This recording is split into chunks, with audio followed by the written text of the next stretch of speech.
Connectez-vous, connectez-vous, connectez-vous. Mettez-vous en ligne, mettez-vous en ligne, mettez-vous en ligne.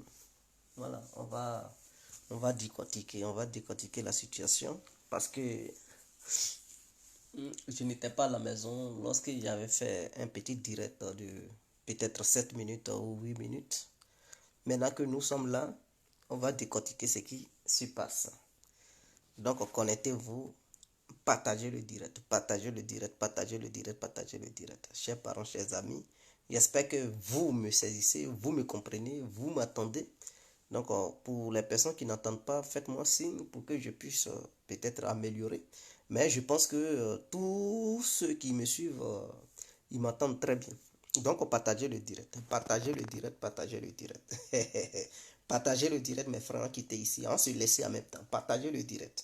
Partagez le direct. Parce que je vois certains commentaires, je dis non, il faudrait que on éclaire un peu les gens qui ne comprennent pas ce qui se passe réellement. Parce que jusqu'à présent, beaucoup de personnes ne comprennent pas l'enjeu, ce qui se passe sur le territoire ukrainien. Beaucoup ne comprennent pas du tout. Ouais, beaucoup ne comprennent pas du tout. Je dis bien, beaucoup ne comprennent pas du tout. Ok. Donc, comme tout le monde attend très bien, alors donnez-moi mes étoiles, femmes comme garçons. Donnez-moi mes étoiles. Entrez dans nous vivants. Entrez dans nous vivants. Donnez-moi mes étoiles hein, quittez ici. Donc, pour les personnes qui demandent, mais où est-ce qu'on clique pour donner les étoiles? Là où vous cliquez pour donner les cœurs, là, à côté, là, il y a étoile. Ou bien là où vous cliquez pour donner les pouces, là. Hein, et tout, là. Voilà, à côté, il y a des étoiles. Cliquez sur les étoiles, suivez les instructions et vous allez me donner mes étoiles hein, quittez ici. Bon, bref. Ouais, Jack Doll, big up à vous. Frère Deki, big up à vous. Hein? Ophélia Jassa, big up à vous. Et je suis Tia, big up à vous. Namori Kamara, big up à vous. Amidou Kabore, big up à vous. Isiaka Bagada, Bagaga, big up à vous. Voilà, donc pour ceux qui n'ont pas reçu leur big up, en tout cas, de façon grosso modo, je vous fais un gros big up. Hmm? Voilà. Merci, Riano Kwasi. Voici quelqu'un que Dieu va bénir. Dans les jours à venir, il sera béni avec toute sa famille. Mon frère, que Dieu te bénisse, qui te donne tout ce dont tu as besoin. Et que tous ceux qui veulent te faire du mal, que Dieu leur fasse un retour à l'envoyeur. Alors, bonsoir, bonsoir à tous et à toutes. Bonsoir à tous et à toutes. Pour tous ceux qui ne me connaissent pas, je suis l'incontournable Gué complet tout terrain, l'homme dont on parle, l'homme qui n'a pas froid aux yeux, l'homme qui ne mange pas ses mots. Vous pouvez aussi m'appeler devant la vie, l'homme n'est rien, gouverneur italien, docteur Modon. Appelez-moi Boum Boum, laisse-moi mourir 5 heures, plein droit, El Padrino, Camari, Dezo, la Moudia. Alors nous voilà à nouveau devant cette caméra pour parler de l'Ukraine, c'est-à-dire la décision que le président russe vient de prendre aujourd'hui matin. Voilà, cette décision-là, il faudrait qu'on en parle parce que je vois ça et là. Depuis là, les gens disent que non, c'est un aveu de faiblesse. C'est un aveu de faiblesse. Et que la Russie fait un appel pour une mobilisation de 300 000 militaires, donc c'est un aveu de faiblesse. Et que Poutine a perdu la guerre. C'est un dictateur. Il a perdu la guerre. La petite Ukraine est en train de décimer l'armée russe. La petite Ukraine est en train de donner une leçon à la Russie. Et que la Russie, l'armée russe n'est pas une armée forte. C'est une armée qui fait de la propagande, une armée qui n'est pas à la pointe de la technologie, qui est dépassée. J'attends tout ça là. Et je me pose souvent des questions. Je dis, mais ceux qui parlent ainsi, est-ce qu'ils vivent dans ce monde? Est-ce qu'ils sont sur cette terre? Est-ce qu'ils suivent réellement les événements qui se passent sur le territoire ukrainien? Chers parents, chers amis, chers frères, cette mobilisation n'a rien à voir de faiblesse, de la faiblesse de l'armée russe. Ça n'a rien à voir. Rappelez-vous, Poutine avait dit les choses sérieuses n'avaient pas encore commencé. J'espère que les gens se rappellent de ces propos-là. Il avait dit que les choses sérieuses n'avaient pas encore commencé. Mais voilà, nous en sommes là. C'est-à-dire, Poutine prend maintenant la décision de commencer les choses sérieuses. C'est-à-dire après les référendums dans les 4 régions. Après ça, la Russie va certifier qu'elle reconnaît ces 4 régions en tant que territoire russe. Une fois que la Douma russe aura fini de certifier cela, automatiquement ces territoires deviendront des territoires russes. En ce moment-là, la guerre change. C'est-à-dire l'opération spéciale change de truc de niveau. Ça change de truc de gamme. Ce n'est plus une opération spéciale, mais ça devient autre chose. Pour ceux qui pensent que la Russie fait face à l'Ukraine seulement, je tiens à vous dire, vous êtes vraiment ignorants. Vous pensez que si c'était l'Ukraine et la Russie seule, l'opération allait encore continuer, mais il y a longtemps, c'était déjà fini. Je dis bien, il y a longtemps, c'était déjà fini. Qui est derrière l'Ukraine? N'est-ce pas en Afrique, lorsque des rebelles attaquent un pays, et que ces rebelles sont soutenus, on dit, ah, c'est tel pays qui est derrière les rebelles. C'est tel pays qui soutient les rebelles. C'est tel pays qui arme les rebelles pour attaquer l'État souverain. Mais qu'est-ce qui fait que les rebelles gagnent de la force, de la puissance pour pouvoir attaquer un pays? C'est lorsque ces rebelles sont soutenus par d'autres puissances étrangères. Et donc ça donne des galons aux rebelles. Mais des rebelles qui sont soutenus par exemple en Afrique. Je prends l'exemple africain parce que les Africains qui ne comprennent pas, on va leur dire, même si tu as une armée puissante, comment, et qu'une rébellion est soutenue par des puissances étrangères, tu as du mal, je dis bien tu as du mal à mater complètement toute la rébellion. Je vous le dis, quelle que soit l'armée que tu as, une fois que les rebelles sont soutenus par des puissances étrangères, tu as du mal à mater la rébellion parce que tu vas les mater. D'autres rebelles vont venir, ils vont leur donner des armes, des instructions, ils leur donnent tout dont ils ont besoin. Et donc, du coup, ça affaiblit ton armée. Je prends le cas de Kadhafi. Kadhafi était armé, non? Vous pensez que les petits rebelles qui se révoltaient à Benghazi, ils pouvaient, ou bien à Mouzrata, pouvaient renverser Kadhafi? C'est parce que ces rebelles étaient armés et soutenus par les Occidentaux. Et pour finir, les Occidentaux eux-mêmes, ils se sont présentés en personne pour éliminer Muammar Kadhafi.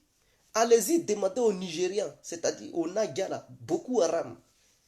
Mais Boko Haram, pourquoi l'armée nigériane, qui fait partie des meilleures armées de l'Afrique, n'arrive pas à mater Boko Haram?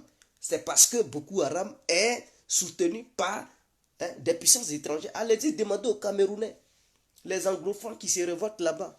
Et puis l'armée camerounaise est engagée contre eux, en train de combattre ces anglophones. Pourquoi l'armée camerounaise n'arrive pas à mater ces anglophones, c'est-à-dire leur rébellion, automatiquement? Mais c'est parce qu'ils sont soutenus par des puissances étrangères. Allez-y demander tous les pays qui ont connu des rébellions dans leur pays. Et vous verrez que lorsqu'une rébellion est soutenue par des grandes puissances, c'est très difficile de la mater. Mais lorsque la rébellion n'a aucun soutien, mais c'est facile de les mater. Eux-mêmes, ils fuient, ils rentrent en brousse, chacun se cherche. Allez-y demander aux Maliens, au Burkinabé, pourquoi ils souffrent? En Côte d'Ivoire, là, pourquoi Gbagbo est tombé? Parce que la rébellion était soutenue. Donc, je pense que je prends ces exemples-là pour les Africains qui ne comprennent rien. Je dis bien, je prends ces exemples pour mieux expliquer aux Africains qui ne comprennent rien, qui pensent que la Russie fait face à l'Ukraine. Le soutien de l'Ukraine, le soutien de l'Ukraine venant de la part des Occidentaux, ça dépasse. Mais quand on dit Occident, là, vous pensez que c'est quoi même? On n'a pas parlé d'un seul pays. C'est plusieurs pays qui se sont mobilisés. La Russie, là, la Russie fait face à plusieurs fronts. Vous avez oublié ça? Vous pensez que c'est l'Ukraine seulement? Les Occidentaux ont déclaré la guerre à la Russie sur le plan économique. Vous n'avez pas vu les sanctions qu'ils ont déclenchées? Jamais. Aucun pays n'a jamais subi de telles sanctions depuis que l'humanité a été créée. Je dis bien aucun pays n'avait jamais connu de telles sanctions. C'est-à-dire les Occidentaux et leurs alliés ont décidé, non seulement ils ont interdit le survol des avions russes sur au-dessus de leurs espaces aériens. Donc, Quand un avion vient de la Russie, ça ne peut pas survoler l'Europe, qui fait partie de l'Union européenne. Est-ce que vous comprenez? Les Occidentaux ont coupé la transaction bancaire de la Russie envers le reste du monde, c'est-à-dire le système SWIFT. Ça, c'est pour casser l'économie russe. Donc, pour faire la guerre, pour faire une opération, tu as besoin d'argent. Lorsque l'Ukraine et ses alliés t'attaquent sur le plan économique et qu'ils déclenchent des sanctions, ils disent, bon, ils ne payent plus ton gaz, ils ne payent plus ton charbon, ils ne payent plus ton pétrole. Ils ne veulent plus payer tes céréales. Ils ne veulent plus que les vols, c'est-à-dire les avions de ton pays, survolent leurs espaces aériens. Pour aller en Afrique, là, il faut continuer au Moyen-Orient. Il faut prendre la mer pour aller en Afrique. Il ne faut plus passer dans l'espace aérien occidental. Pour aller dans les pays d'Amérique latine, il faut passer au Moyen-Orient, tu prends, et puis tu t'en vas là-bas. Il ne faut pas survoler l'Europe. Donc, c'est une guerre généralisée qui a été déclenchée. Est-ce que l'Ukraine a la capacité? Je vous pose la question. L'Ukraine, est-ce que l'Ukraine a la capacité de déclencher une guerre économique contre la Russie? Non. L'Ukraine n'a pas cette capacité. Ça, c'est un. Est-ce que vous comprenez? L'Ukraine n'a pas la capacité de déclencher une guerre économique face à la Russie. L'Ukraine ne peut pas dire à la Russie, bon, voilà, à partir d'aujourd'hui, tu n'as plus le droit d'utiliser le dollar.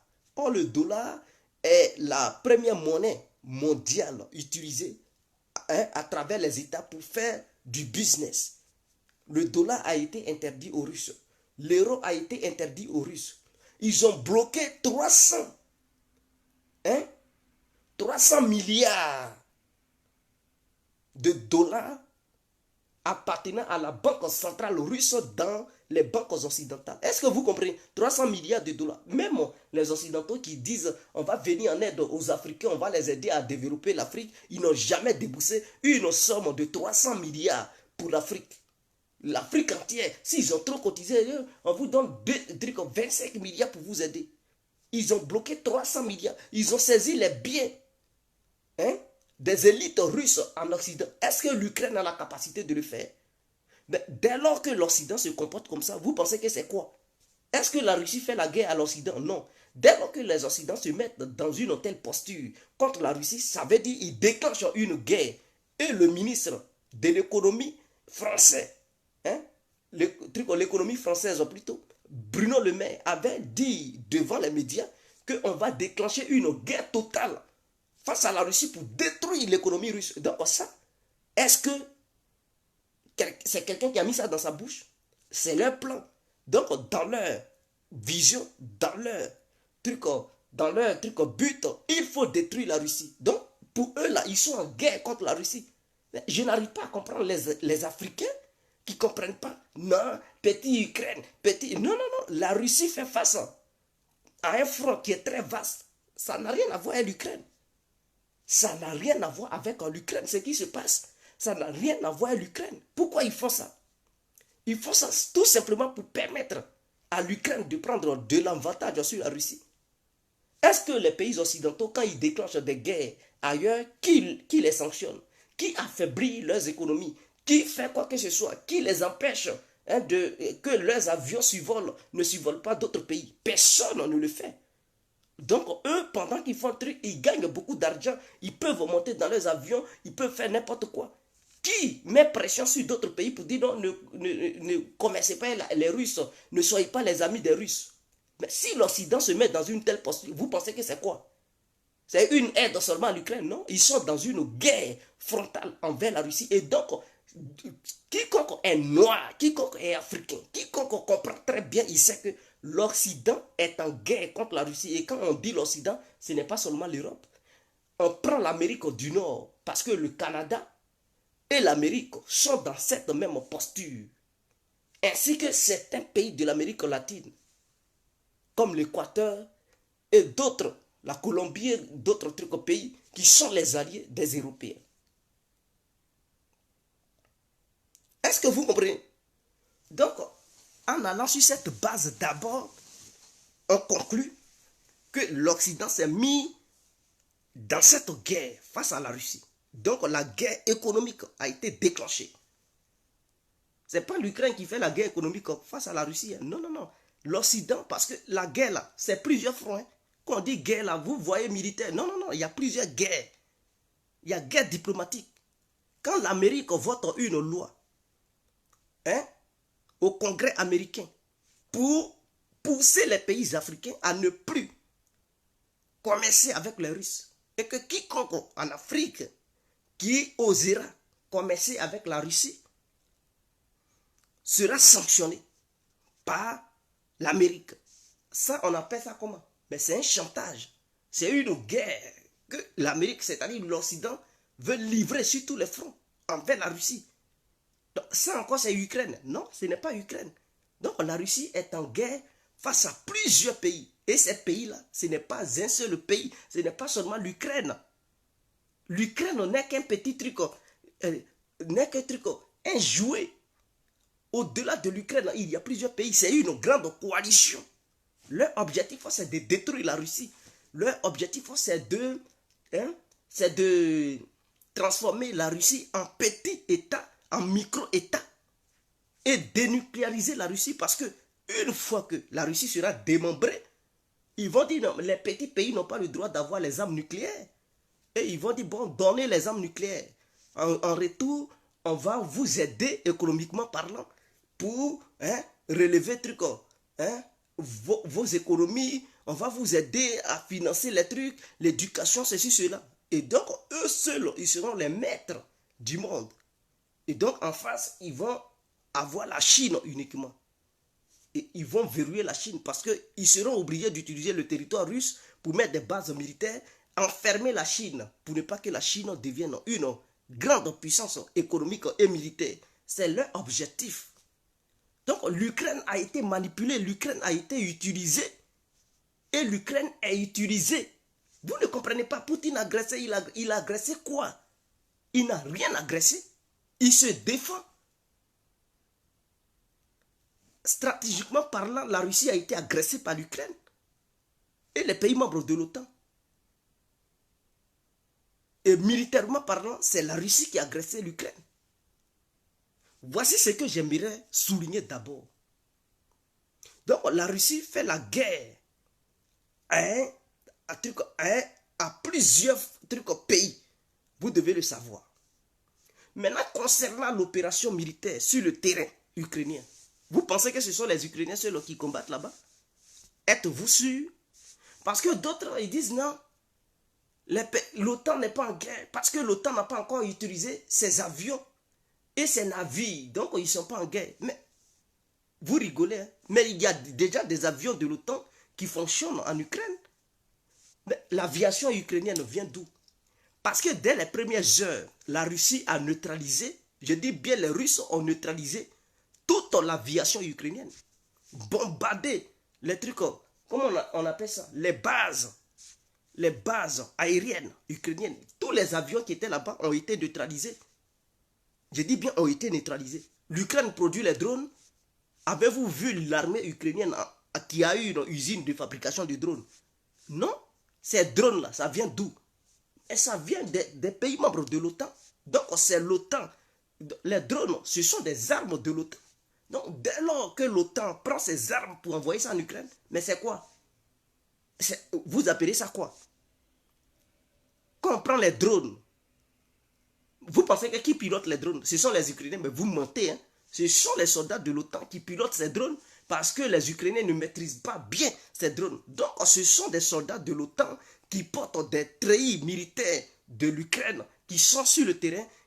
Regardez des vidéos, des gens même, ils ne parlent même pas ukrainien. Ils parlent anglais, d'autres parlent turc, ils parlent français, ils parlent polonais, ils sont là-bas, ils sont nombreux. Ils ont remplacé même l'armée ukrainienne. Officiellement, ils ne sont pas en guerre, mais officieusement, ils sont en guerre. C'est ça qu'on appelle, il y a deux trucs. Il y a la face et il y a le fond. Officiellement, ils ne sont pas en guerre, mais officieusement, ils sont en guerre. Eux, ils ne veulent pas que ça se généralise, parce que si ça se généralise, ça va arriver dans le nucléaire. Voilà pourquoi ils n'ont pas encore utilisé leur navire de guerre et tout. Parce que si ça arrive dans les navires de guerre, les sous-marins nucléaires vont commencer à parler. Chaque côté va va utiliser ces missiles qu'il a. Et il y a d'autres pays qui veulent faire la guerre sans que leur territoire ne soit touché. Ah oui, oui, oui. Ils veulent faire la guerre à la Russie, mais ils ne veulent pas que leur territoire ne soit bombardé par la Russie. Donc, qu'est-ce qu'ils font? Ils disent, nous, on n'est pas en guerre contre la Russie. Nous ne sommes pas en guerre. On est dans l'Ukraine. Un pays qui est attaqué a le droit de se défendre, a le droit d'avoir de l'aide militaire. Mais l'aide militaire, ça franchit beaucoup d'étapes. Ça franchit des lignes rouges. Ils sont allés trop loin dans leurs aides. Mais les milliards qui pleuvent sur l'Ukraine, vous ne voyez pas ça? À cause de l'Ukraine, ils ont déclenché une guerre économique totale, diplomatique, sur tous les fronts, face à la Russie. Ce n'est pas l'Ukraine seule qui déclenche une guerre économique, diplomatique, militaire, et je n'en sais quoi. Ce n'est pas l'Ukraine seule. Ça veut dire qu'ils utilisent l'Ukraine pour affaiblir la Russie. Dès lors qu'ils cotisent, ils privent même leurs concitoyens d'une belle vie. Ils prennent l'argent, ils envoient ça en Ukraine. Ils disent, bon, on va les aider. 2 milliards. On va les aider. 45 milliards de trucs d'aide. Mais ces aides-là, ça va où? Ce sont des armes qu'ils envoient. Le budget militaire des pays africains, ça fait combien de milliards?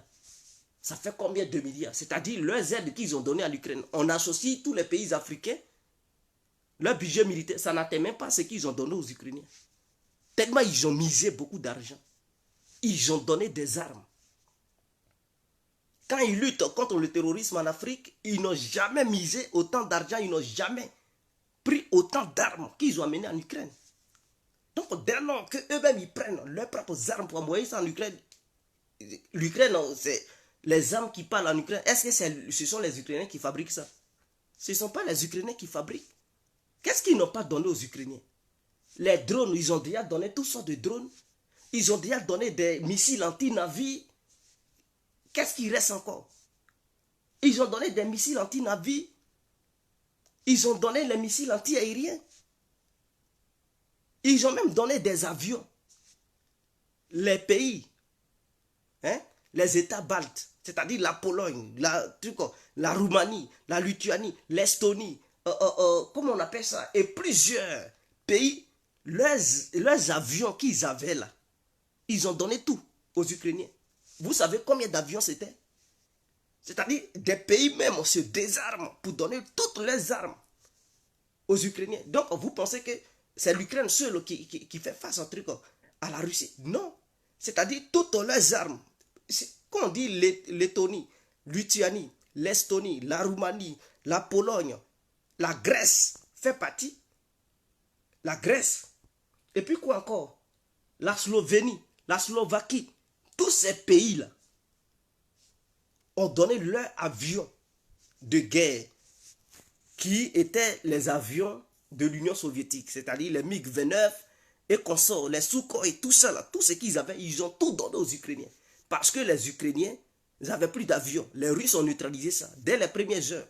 Et donc les avions que les Ukrainiens ont là, c'était pas leurs propres avions, ça vient des pays membres de l'OTAN. Les drones Bayraktar, ça vient d'où? Ça vient de la Turquie. Et des Américains ont envoyé plusieurs drones. Les canons César, les HIMARS, ça vient d'où? Mais ça vient des États-Unis. Et donc, quelqu'un qui est normalement cultivé, qui est intelligent, il comprend tout de suite que la Russie ne fait pas face à l'Ukraine seule, mais elle fait face à plusieurs pays. Même il y a la Corée du Sud qui est impliquée là-dedans, le Pakistan est impliqué là-dedans, le Japon est impliqué là-dedans. Tout cela, ils ont fait association. Ils misent l'argent, ils misent des armes, ils envoient en Ukraine. Il y a plusieurs mercenaires.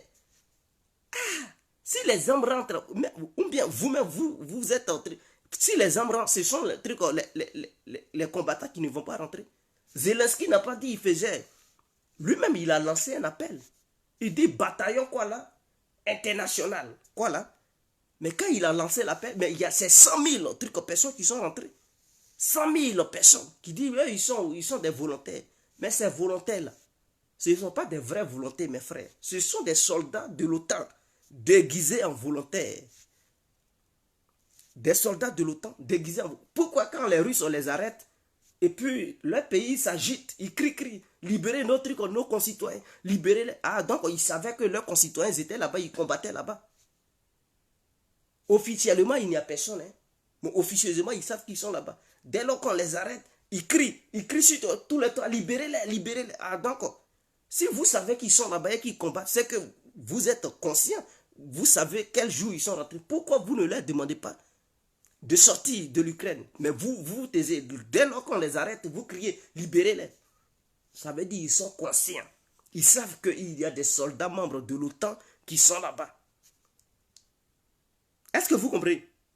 Maintenant, l'Ukraine n'a pas de satellite en matière de renseignement. C'est Elon Musk, lui qui est le père de Tesla. Est-ce que vous comprenez? Qui permet à l'Ukraine d'avoir d'Internet. Parce que ce ne sont pas l'Internet qui fournit à l'Ukraine pour avoir le réseau. Ce n'est pas un Internet qui a besoin des câbles. C'est un Internet qui vient directement des satellites. Et donc, quand les Russes brouillent le réseau de communication ukrainienne, c'est Elon Musk avec son... Comment il y a un nom là? C'est lui qui permet à l'Ukraine d'avoir Internet gratuitement. Il n'a pas demandé aux Ukrainiens de payer ça. La Russie vient de dire qu'il y a 200 satellites des pays membres de l'OTAN qui survolent sur le territoire russe pour donner des positions et les déplacements des troupes russes.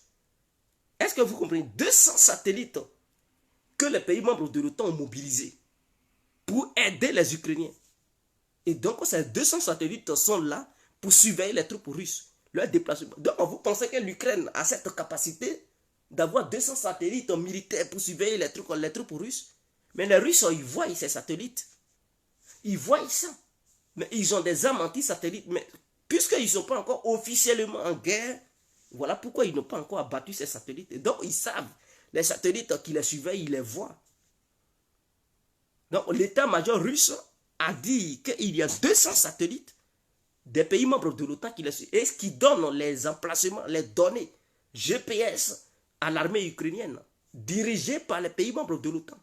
Et ils ont dit, les états-majors de l'OTAN se trouvent à Kiev. C'est eux qui dirigent les opérations. Est-ce que vous comprenez? Donc, ce ne sont pas les Ukrainiens qui dirigent les opérations sur le terrain. Ce sont les états-majors de l'OTAN qui dirigent les opérations sur le terrain, qui donnent des instructions, comment les gens, soi-disant l'armée ukrainienne doit se battre. C'est eux qui font les plans.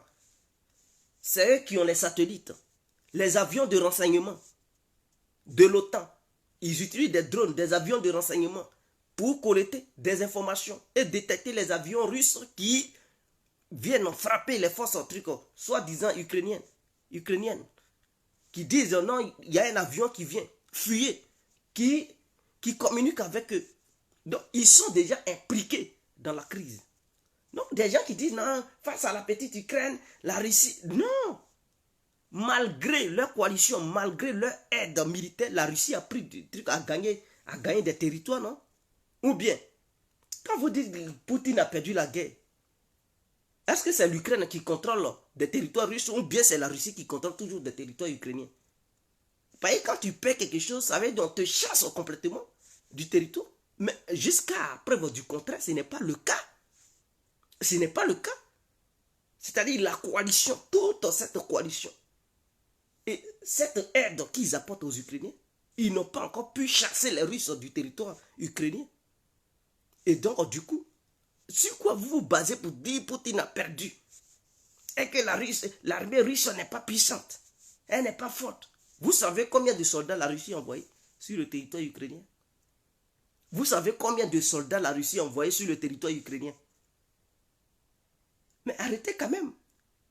La Russie, en tant que pays, lorsqu'elle faisait les exercices militaires, elle envoyait au moins 140 à 160 000 soldats. Plus les soldats des deux républiques, Lugansk et Donetsk, le total faisait 200 000 soldats. Est-ce que vous comprenez? 200 000 soldats. Et c'est avec le nombre de 200 000 soldats que la Russie a lancé les opérations spéciales. Donc il faudrait que les gens le comprennent. Est-ce que vous comprenez? Il faudrait que les gens sachent cela. La Russie n'a pas fait une mobilisation générale. Et quand ils disent les soldats russes sont morts, non. Ce sont les gens des deux républiques qui n'étaient pas mieux formés, militairement parlant, qui ont pris les armes pour défendre leur patrie parce que c'est devenu des pays. C'est eux qui se sont fait massacrer beaucoup par les Ukrainiens. Mais les forces spéciales russes qui sont parties là-bas, les 140 ou 160 000 là, il n'y a eu que 5 900 quelque chose qui sont morts. Donc la Russie a perdu au moins 5 900 quelque chose de militaires ou bien 5 400 parmi les forces russes. Le reste, ce sont les gens de la République de Donetsk et de Lugansk. Donc, comme ils ne font pas partie de la Russie ne peut pas faire le compte de leurs gens, de leurs militaires qui sont restés sur le champ de bataille.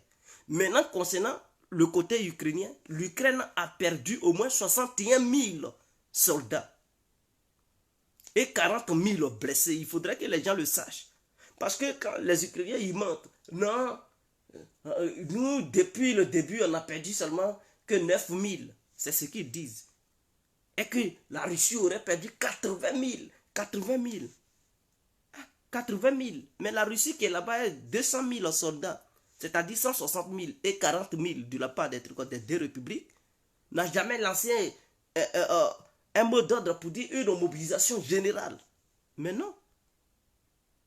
Sinon, si c'était le cas, depuis que les Occidentaux disaient que la Russie n'a plus de soldats, c'est si cela, il y a 100 000. Donc, s'il y a 100 000 morts, c'est qu'il y a plusieurs blessés. C'est qu'il y a plusieurs... Donc, la Russie n'allait plus tenir ses territoires. Mais la ligne de front est large. 1000 kilomètres. 1000 kilomètres pour 200 000 soldats. Et parmi eux, d'autres sont morts. Et donc, la ligne est longue. Et c'était impossible de tenir une telle ligne de front. Et donc, il fallait que la Russie passe aux choses sérieuses. Voilà pourquoi, comme ils étaient plus nombreux pour tenir la ligne, quand l'Ukraine a lancé les opérations à Kharkiv, son offensive à Kharkiv, la Russie a trouvé bon de ne pas lutter là-bas.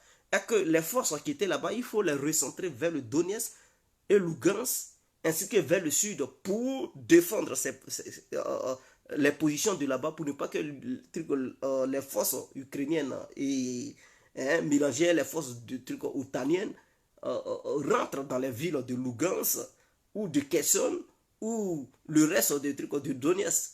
Il faut les protéger ou Zaporozhye. Voilà pourquoi ils ont renforcé là-bas, parce que Kharkiv n'était pas une priorité pour la Russie.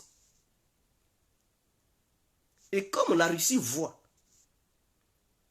que malgré cela, la Russie ne lance pas une mobilisation générale. La Russie demande aux Occidentaux d'arrêter d'alimenter les Ukrainiens en armes, d'arrêter les mercenaires qui viennent, d'arrêter de former les soldats ukrainiens. Mais vous savez, les Ukrainiens, beaucoup vont dans chaque pays membre de l'OTAN. Chacun a pris une part des Ukrainiens pour les former militairement parlant. Est-ce que vous le savez? Et donc, vous pensez que ce sont les Ukrainiens seuls qui se forment? Non. L'Angleterre forme, la Suède forme. Même ils sont pas en Suède, n'est pas encore membre de l'OTAN, mais elle coopère déjà avec l'OTAN. La Suède forme. La Norvège a annoncé que non, elle va aussi former. Le Canada forme, l'Amérique forme, la France forme. Tel que la Pologne, là, on n'en parle pas. La Lituanie, l'Allemagne, l'Espagne a dit, bon, elle aussi, elle va commencer à former des soldats. Donc, eux tous, ils sont impliqués dedans. Ils sont impliqués. Ils forment, c'est-à-dire, une guerre, tu ne peux pas gagner ça comme ça. C'est-à-dire, tu neutralises des gens, on envoie d'autres. Tu les neutralises, on envoie d'autres, on envoie des armes. Mais comment tu peux gagner? Comment tu peux finir avec cette guerre? De vous à moi. Tu luttes avec des gens, tu neutralises le premier groupe, on envoie quand même. Et puis, ils disent, ils sont prêts à combattre jusqu'au dernier Ukrainien. Ça veut dire quoi? Ça veut dire que ce sont des gens qui sont motivés Qui dit qu'ils sont prêts à combattre? Est-ce que ce sont les Ukrainiens eux-mêmes ou bien les pays membres de l'OTAN? Mais ce sont les pays membres de l'OTAN qui disent qu'ils sont prêts à combattre jusqu'au dernier Ukrainien. Et que la Russie doit perdre, ils doivent gagner. C'est eux-mêmes qui disent on doit gagner la Russie, on doit battre la Russie militairement sur le territoire ukrainien. Donc quand ils disent on doit battre, qui va battre? Ils n'ont pas dit les Ukrainiens doivent battre. Ils disent on doit battre parce que c'est une guerre contre la démocratie, la dictature, le mal contre le bien. C'est comme ça qu'ils définissent ça. Et qu'ils doivent défendre la démocratie. Dès lors qu'eux-mêmes ils disent, mais vous ne voyez pas Macron quand vous le regardez. Il dit nous sommes en guerre. Mais eux-mêmes ils disent qu'ils sont en guerre. Et vous là, vous dites non, la Russie est face à l'Ukraine seulement. Mais attendez, arrêtez quand même vos conneries. La Russie n'est pas seulement face à l'OTAN. La Russie fait face à plusieurs coalitions qui combattent la Russie et l'Ukraine est un terrain de bataille. L'Ukraine est un terrain de bataille. Les pays membres de l'OTAN n'ont pas encore utilisé leurs navires de guerre et tout parce que s'ils commencent à utiliser, la guerre va dépasser et ça va s'étendre. C'est-à-dire les alliés de la Russie aussi vont rentrer aussi dans la danse. Pour le moment, ils déclarent qu'ils ne sont pas en guerre, mais officieusement, ils sont en guerre. Ils font ça, ils font ça. Et donc, la Russie n'a pas le droit d'appeler ses alliés pour dire venez m'aider aussi. La Chine, on ne peut pas rentrer dans la danse, les Iraniens, la Corée du Nord, ils ne peuvent pas rentrer dans la danse parce que les autres, ils disent, eux, ils ne sont pas en guerre. Et donc, ils vont là-bas de façon déguisée, en mercenaires. Ils donnent, ils disent, bon, nous, on a le droit d'aider les Ukrainiens. Ils donnent, de jour en jour, ils donnent tout ce qu'ils ont dans leur truc arsenal. Ils donnent ça aux Ukrainiens. Eux-mêmes, ils s'en vont, même, ils utilisent, c'est eux-mêmes qui utilisent ça sur le terrain. Et donc, dans ça, il y a quelle limite pour dire non, c'est l'Ukraine seule qui combat? Non. Et donc, Poutine, voyant que les pays membres de l'OTAN sont déterminés, elle neutralise, c'est-à-dire la Russie neutralise les armes pour comment on appelle ça, pour démilitariser l'Ukraine. Mais eux, ils envoient toutes leurs armes en Ukraine. Donc, ils voient que bon, ce n'est plus ce qu'il avait pensé. Ils constatent maintenant que non. Où ça va là, ce n'est plus une question d'Ukraine seulement. Parce que les pays membres de l'OTAN ne veulent pas que ça finisse.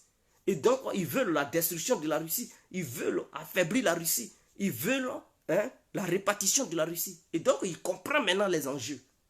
Ils disent, mais si c'était l'Ukraine seule il y a longtemps, la démilitarisation était déjà finie. Les nazis, il y a longtemps, je les ai neutralisés. Mais ce sont les pays membres de l'OTAN qui ne veulent pas. C'est eux qui envoient seulement les armes. Les armes viennent comme si c'était des trucs, des grains d'arachide qu'on partageait. Et donc, du coup, eux-mêmes, ils vident leur propre stock pour envoyer ça en Ukraine sous prétexte qu'il faut affaiblir la Russie.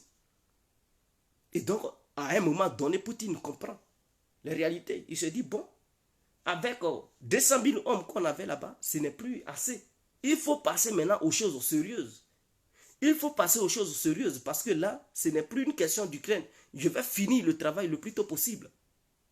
Voilà pourquoi il dit, bon, à partir de maintenant, il y a eu une mobilisation partielle. Parce que s'il dit mobilisation générale, vous le savez, la Russie peut réunir 5 millions de combattants pour envahir toute l'Ukraine. Ah oui, quand c'est mobilisation générale, tout le monde prend les armes. Hein. On dit direction Ukraine. Ça veut dire que c'est une guerre totale qu'ils déclareront à l'Ukraine. Mais Poutine n'est pas là.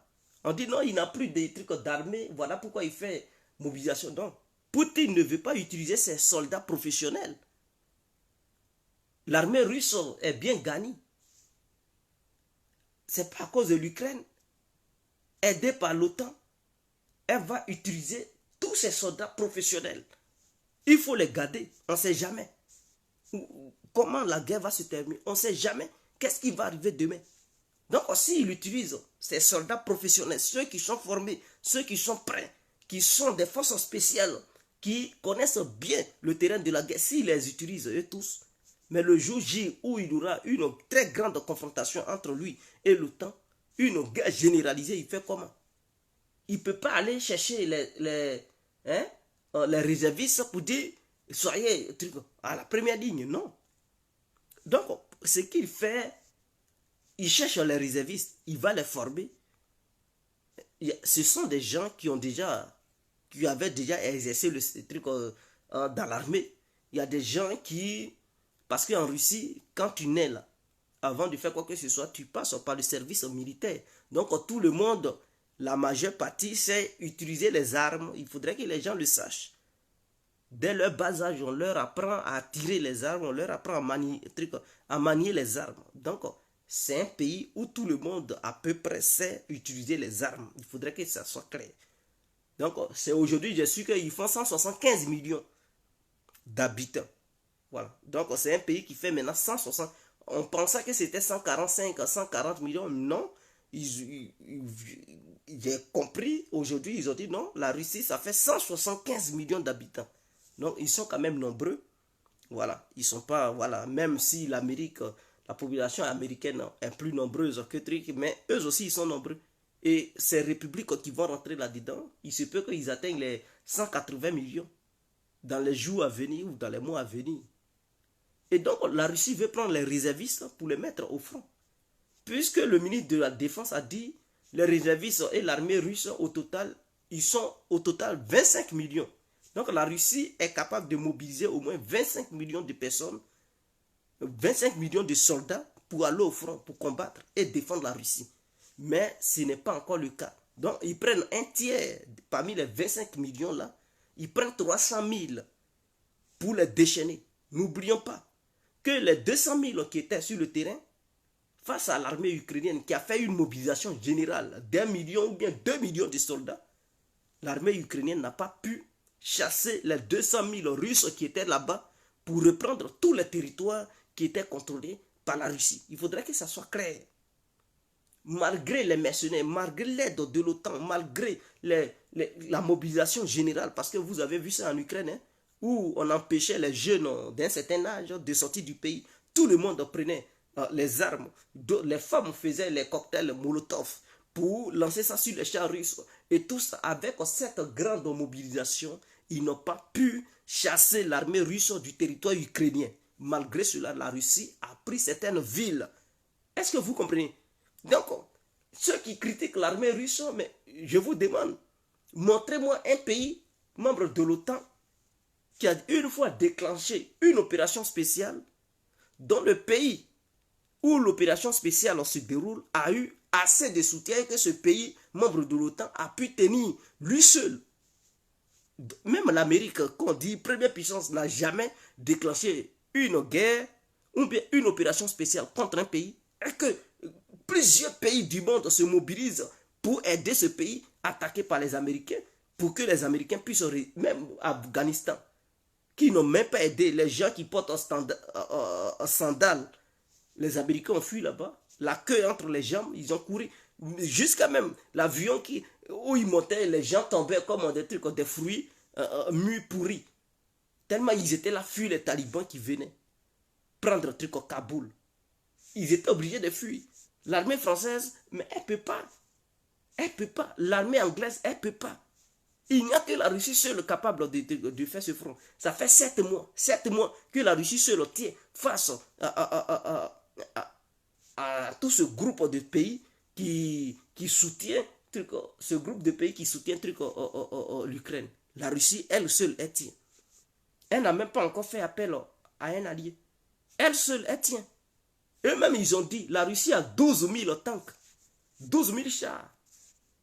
Il y a combien de chars qui sont restés? Ils disent, bon, il y a 1000 chars. Mais s'il y a 1000 chars, c'est qu'il y a 11 000 chars qui sont encore en Russie, qui n'ont pas encore été touchés.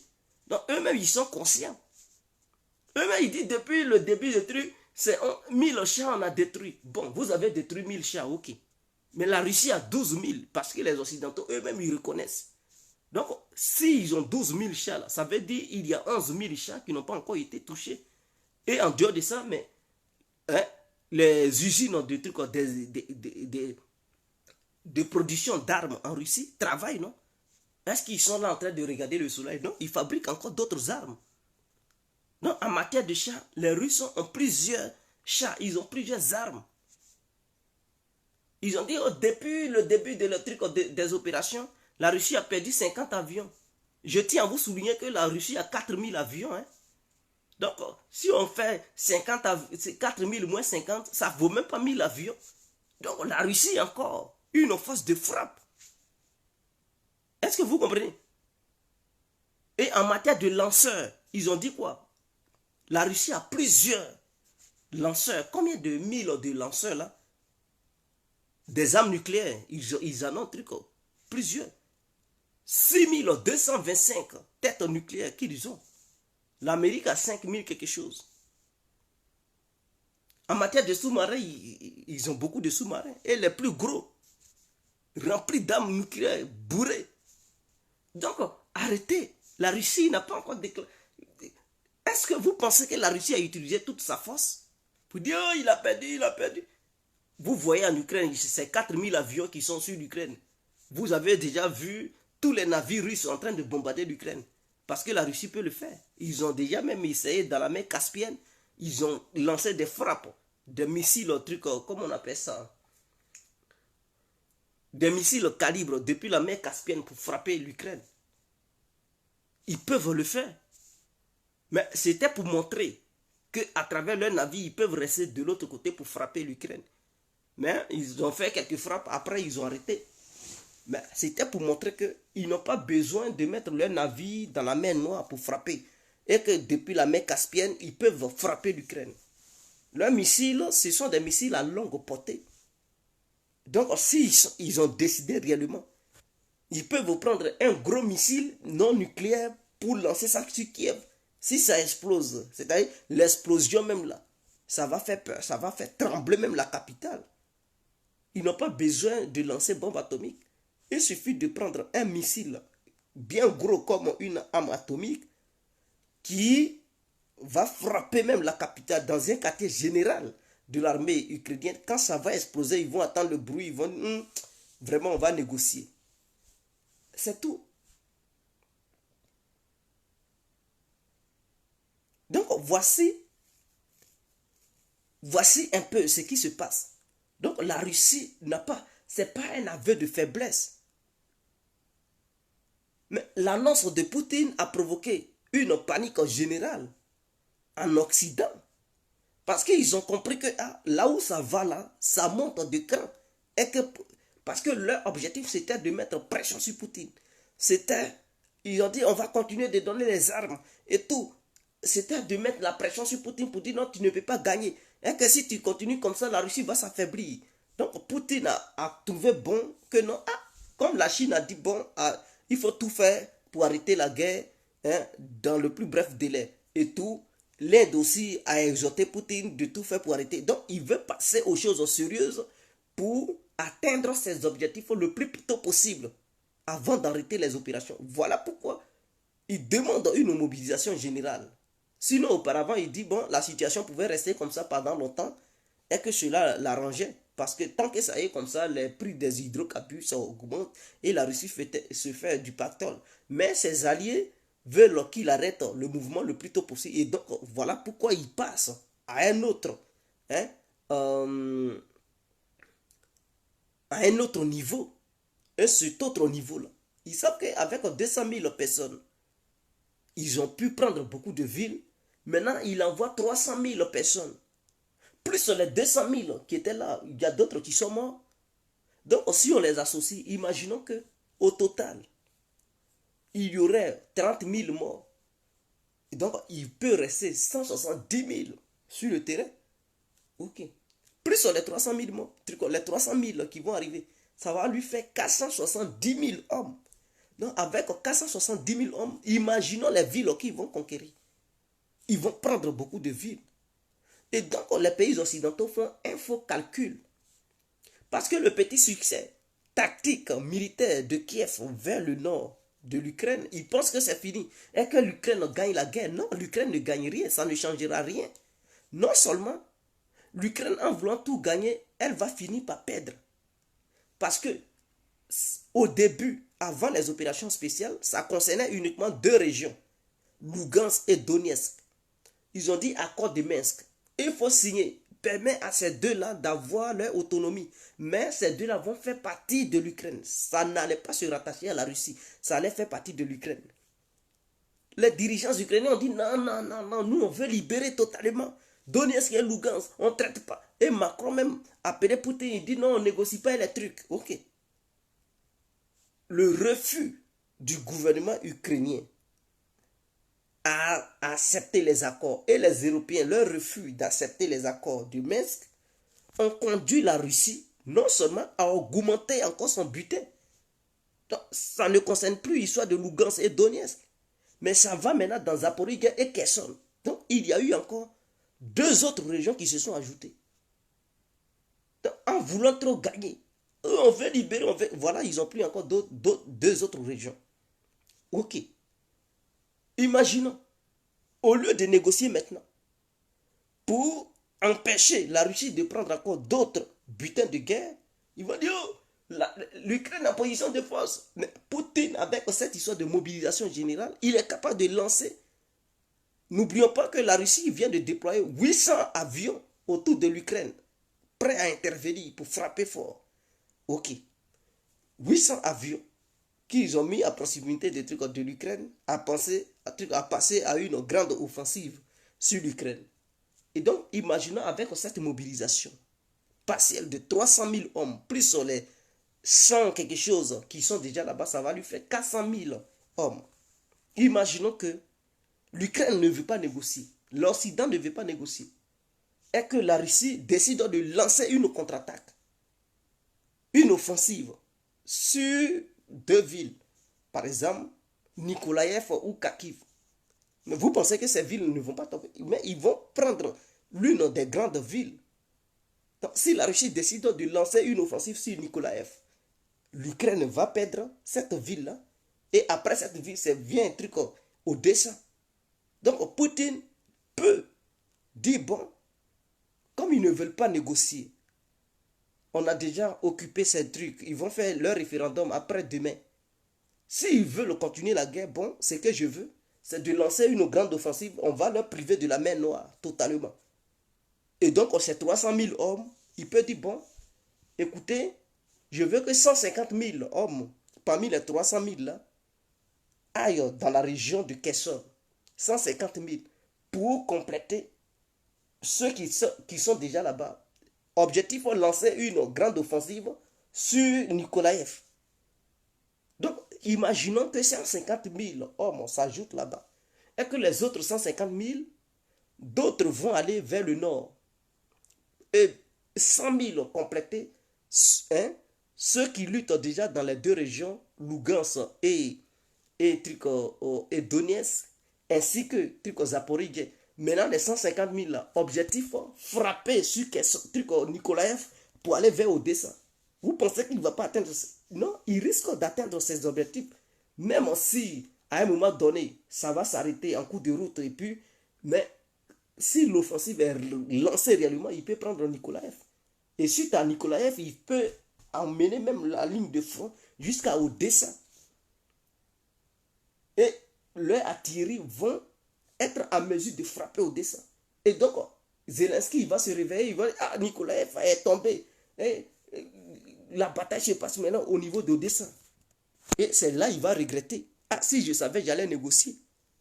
Parce qu'à chaque fois qu'il va refuser de négocier, mais le but de guerre de la Russie va s'augmenter. Et là, c'est l'Ukraine qui part. C'est l'Ukraine qui est là se décimer. Donc, l'intelligence dit tout simplement qu'il ne faut pas regarder les Occidentaux. Parce que s'ils les regardent, ils les écoutent là. Ils vont lui dire, vous allez gagner. Parce que leur objectif, ce n'est pas l'histoire de l'Ukraine. Hein. Eux là, c'est pour affaiblir la Russie. Eux là, c'est pour utiliser les Ukrainiens et se cacher derrière l'Ukraine pour combattre la Russie. C'est ça leur objectif, leur vision. Objectif, détruire la Russie et affaiblir la Russie militairement parlant. Parce que eux, ils comptent gouverner le monde. Et la Russie est le seul pays qui leur met les bâtons dans les roues. Parce que la Chine est trop molle. Militairement parlant, la Chine ne s'oppose pas aux Occidentaux. Il n'y a que la Russie qui prend des décisions pour s'opposer aux Occidentaux. Sans la Chine, Bachar, il n'était plus là. Sans la Russie, Bachar, il n'était plus là. Sans la Russie, Assimi Goïta, il y a longtemps, ils allaient. Sans la Russie, Touadéra, il y a longtemps, ils l'ont liquidé. Sans la Russie, il y a Nicolas Maduro, il y a longtemps, ils l'ont liquidé. Il y a plusieurs cas comme ça. où la Russie empêche les Occidentaux de faire ce qu'ils ont envie de faire. La Russie s'impose à travers le monde. Et donc, pour eux, il faut affaiblir la Russie militairement parlant. Une fois affaibli, les Occidentaux peuvent intervenir partout, renverser des régimes, déclencher des guerres, et aucun pays ne peut s'opposer à eux. Parce que la Chine, cela ne fait pas partie de la tradition chinoise d'envoyer son armée en dehors de la Chine pour protéger des pays. Vous comprenez? Donc voilà, n'importe quel Africain qui n'a pas compris ça, mais c'est qu'il n'a rien compris. Comprenez ça, comprenez cette logique-là. Une fois que c'est compris, vous allez comprendre pourquoi ils utilisent les Ukrainiens. Et donc les Ukrainiens, s'ils sont intelligents, ils vont dire, ils sont là à nous utiliser, mais à chaque fois qu'ils nous encouragent, on perd certains territoires. Mais si on continue sur ce ton-là, on risque de perdre une grande partie, la partie essentielle de l'Ukraine. Et donc, non, on veut négocier pour éviter ça. On veut négocier. C'est tout. Parce que si l'Ukraine perd Nikolaev et Odessa, c'est fini. Le pays va s'affaiblir économiquement parlant. Le pays n'aura plus de débouchés sur la mer. Et le commerce envers ce pays, ça va être très délicat. Pour faire passer certains produits, le pays sera obligé de payer des taxes douanières envers la Russie. Pour pouvoir... ça va mettre l'Ukraine dans une situation très délicate. Et donc, si le leader, il était intelligent, il allait comprendre cela. Mais bon, c'est un leader qui est jeune, il ne comprend rien, il est manipulé. Il exécute l'ordre des pays membres de l'OTAN. Ce qu'on lui demande de faire, c'est ce qu'il fait. Tous les communiqués qu'il tient, on lui dit de dire ça, c'est ce qu'il dit. Et son peuple n'a rien compris. Les gens en Ukraine ne comprennent rien. Mais le jour, ils vont comprendre, c'est déjà trop tard. Et ils vont le laisser tomber comme un fruit mûr. Ils vont le laisser tomber. Quand ils vont voir que là où ça va, là, ça monte de grade. Et que ça risque de déboucher sur une guerre totale entre la Russie et l'Occident. Tout de suite, ils vont demander à Kiev, il faut négocier. Pendant ce temps, Zelensky va se réveiller dans son coma. Il va dire, mais on n'a qu'à négocier comment? Ils occupent notre territoire, ils ont occupé encore d'autres villes. Ils vont dire, non, il faut négocier parce que on veut éviter une guerre nucléaire. C'est là il va comprendre qu'ils l'ont trahi. Et puis, il ne va pas parler. S'il parle, ils vont l'éliminer. Ils parlent, ils vont l'éliminer. Ils vont confisquer tout son argent, tous ses biens. Et donc, il a intérêt à la fermer. Et c'est ce qui va se passer. Je dis bien, c'est ce qui va se passer. Parce que Washington dit qu'il prend très au sérieux les propos de Poutine. C'est-à-dire, une fois ces partis annexés, la Russie va les considérer comme des territoires russes. Les Ukrainiens, cela ne va pas les empêcher à frapper de temps en temps, à lancer des missiles sur ces territoires. Mais si les forces de l'OTAN et l'Ukraine s'azzardent à attaquer directement pour envahir et occuper ces territoires, la Russie va considérer cela comme une agression envers l'État russe. Et donc la Russie en ce moment-là se donne la légitimité, c'est-à-dire la légitime défense de défendre son intégrité territoriale et donc avec tous les moyens dont elle dispose pour frapper l'ennemi, y compris les armes nucléaires. Voilà pourquoi les Américains ont dit, ils ont compris et ils prennent ça très au sérieux. Mais eux, avec leurs partenaires, ils font de telle sorte que la Russie n'attaque pas les pays membres de l'OTAN. Ils font attention et ils travaillent dans ce sens pour ne pas qu'il y ait une frappe russe dans un pays membre de l'OTAN. Donc eux-mêmes, ils comprennent et ils savent que s'ils vont trop loin, il se peut qu'il y ait une frappe russe sur un pays membre de l'OTAN. Et donc, c'est l'Amérique qui a dit, ce n'est pas moi, qui a dit, ils font très attention, ils travaillent de telle sorte que la Russie ne frappe pas les pays membres de l'OTAN. Et donc, et qu'ils ne menacent pas la Russie, aucun pays ne menace la Russie, aucun pays ne veut agresser la Russie et tout. Et que Poutine aurait violé les principes de l'ONU en utilisant la menace nucléaire, qu'eux ils prennent ça très au sérieux et tout. Ce sont les Occidentaux qui disent c'est du bluff. Il a dit c'est pas du bluff. Si vous pensez que c'est du bluff, mais allez-y attaquer. Une fois que ces référendums vont finir, allez-y emmener une grande coalition pour attaquer, pour dire on va les récupérer. Parce que c'est un engagement qu'il prend vis-à-vis de son peuple et vis-à-vis du monde. Donc vous pensez qu'il va plaisanter, il ne va pas plaisanter. Parce que si il prend cet engagement vis-à-vis de son peuple et vis-à-vis du monde est qu'il laisse les pays membres de l'OTAN envahir encore ces territoires. C'est que ça va leur donner le courage pour dire on a envahi ces territoires. Ils disent que c'est leur territoire, on a envahi. Et ils n'ont rien fait. Ah, on peut encore aller encore de l'avant pour envahir encore. Même, on peut envahir même les villes, même russes. On peut envahir et puis il n'y aura rien. Et ça va leur donner des ailes. Et donc, Poutine sera obligé de frapper fort pour leur faire comprendre que si vous attaquez, je vais frapper fort. Et donc, il y a un ancien secrétaire d'État américain qui dit, bon, si la Russie frappe l'Ukraine avec une arme nucléaire, ils vont détruire la base, la flotte russe de la Crimée. Bon, il est à la retraite, c'est normal. Quand tu es dans ton salon, c'est facile à dire, on va détruire. Et donc, les Russes, eux, ils vont regarder ça, ils vont rien détruire. C'est-à-dire, c'est des gens, ils parlent n'importe comment. Comme si la Russie, c'était truc comme l'Irak ou bien l'Afghanistan. Si vous êtes mobilisés, vous vous cachez derrière les Ukrainiens pour combattre les Russes, vous le savez. Vous savez que si ce n'était pas la Russie et que c'était un autre pays il y a longtemps, vous aurez déjà intervenu pour frapper ce pays. Mais si vous refusez d'intervenir directement et que vous vous cachez derrière l'Ukraine pour combattre la Russie, vous savez, il y a une raison. Vous savez que la Russie, ce n'est pas la Libye, ce n'est pas la Côte d'Ivoire, ce n'est pas la Syrie. La Russie est un pays qui peut aussi répondre. Si vous le frappez, ou bien si vous la frappez plutôt, elle peut aussi répondre pour vous frapper. Quel que soit l'endroit où vous êtes sur terre. Voilà pourquoi ils ont peur. Donc, sur ce, donc à partir de maintenant, arrêtez de dire la Russie a perdu la guerre. C'est un aveu de faiblesse. Ce n'est pas un aveu de faiblesse. Les choses sérieuses vont commencer. Et donc, l'Occident voulait que la Russie reste là sans aucune mobilisation et que voilà, l'Ukraine n'a qu'à prendre du terrain. C'est parce qu'ils ont peur. Voilà pourquoi ils disent que c'est un aveu de faiblesse. Ils ont peur, ils comprennent que Poutine, il est très au sérieux et qu'il ne recule pas. Il ne recule pas, mais il fait monter les tensions. Et donc, ils comprennent. Voilà pourquoi ils disent que c'est un aveu de faiblesse. Ça, ce sont des tapages médiatiques. Ce sont des médias mensongers pour faire gober les gens, pour dire oh, l'armée russe est faible. Pourtant, eux, en Occident, ici, là, il n'y a pas une armée qui peut se mesurer à celle de la Russie. Il faudrait que ça soit clair.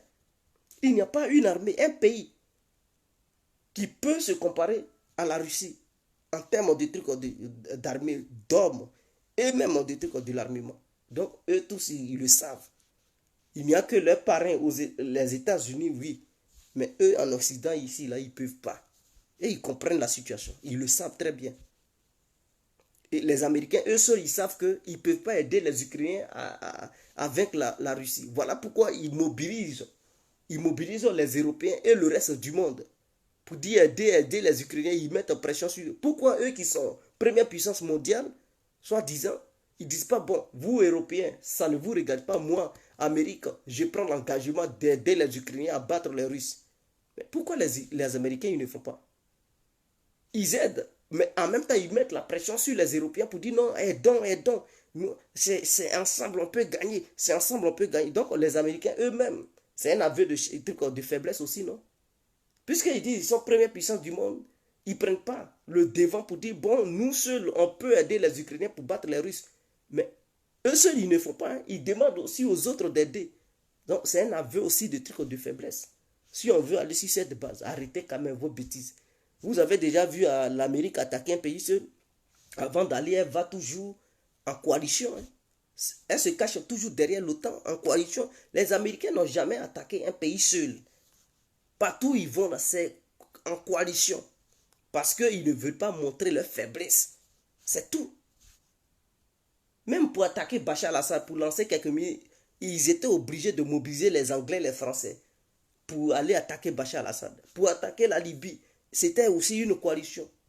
Même la guerre du Vietnam, les Anglais les avaient accompagnés. La guerre de la Corée, il y avait les Britanniques, il y avait les Australiens, il y avait ils les accompagnent partout où ils vont. Ils ne vont jamais seuls. Arrêtez ça quand même. Ou bien vous avez déjà vu une guerre où l'Amérique a participé seule. Même en Irak, les Britanniques ont aidé. L'Ukraine même était parmi. Ils ont aidé les Américains. à combattre le truc Saddam Hussein. Donc arrêtez ça. L'Amérique n'a jamais fait une guerre seule pour la gagner. Même son indépendance, ce n'est pas l'Amérique seule qui a remporté la victoire face aux Anglais pour que l'Amérique devienne indépendante. Donc vous devez savoir, c'est un pays vent en guerre, première puissance mondiale, mais en matière de guerre, ils n'ont jamais fait une guerre eux seuls. Il n'y a que la Russie seule qui le fait. En attaquant un pays grand comme l'Ukraine, armé comme l'Ukraine, et soutenu par plusieurs pays du monde, et la Russie seule le tient. Donc quand on veut regarder, la Russie est une vraie puissance. La Russie est une vraie puissance. Il n'y a que ce seul pays dans le monde qui le fait. En dehors de la Russie, aucun autre pays n'avait jamais fait cela. C'est une vérité absolue. Face aux Japonais, les Américains étaient obligés d'utiliser bombes atomiques. Ah oui, ils étaient obligés d'utiliser l'arme atomique. C'est comme ça qu'ils font. Quand ils sont dans des difficultés, c'est armes atomiques qu'ils utilisent. Même en Corée. Quand ils faisaient la guerre contre la Corée du Nord, arme atomique est venue dans leur tête. On va la guerre bombe atomique. Parce que à un moment donné, quand ils se retrouvent en difficulté, ils veulent utiliser les armes atomiques. C'est comme ça qu'ils sont. Donc, si vous les regardez, première puissance du monde, laissez ça. Ils sont première puissance du monde, oui, avec leur navire. Mais, vrai, là, pour aller sur le terrain, ils ne vont pas seuls. Ils ont peur.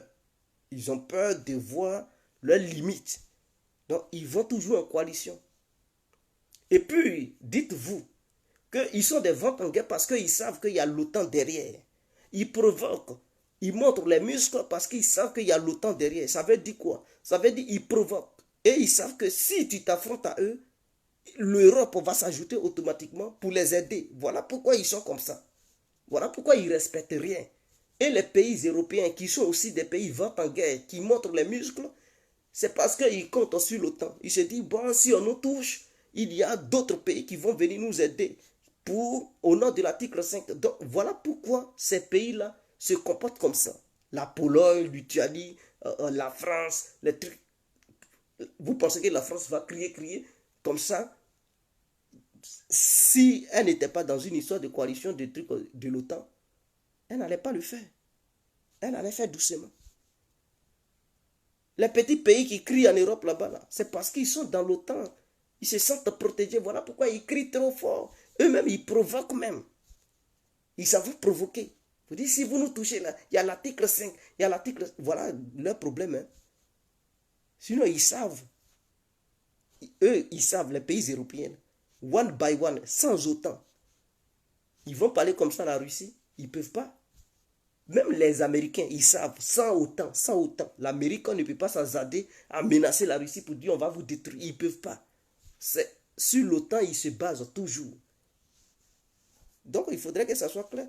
Donc, merci infiniment. Je vous remercie. Je vous souhaite une très bonne nuit. Que Dieu vous bénisse. Ciao.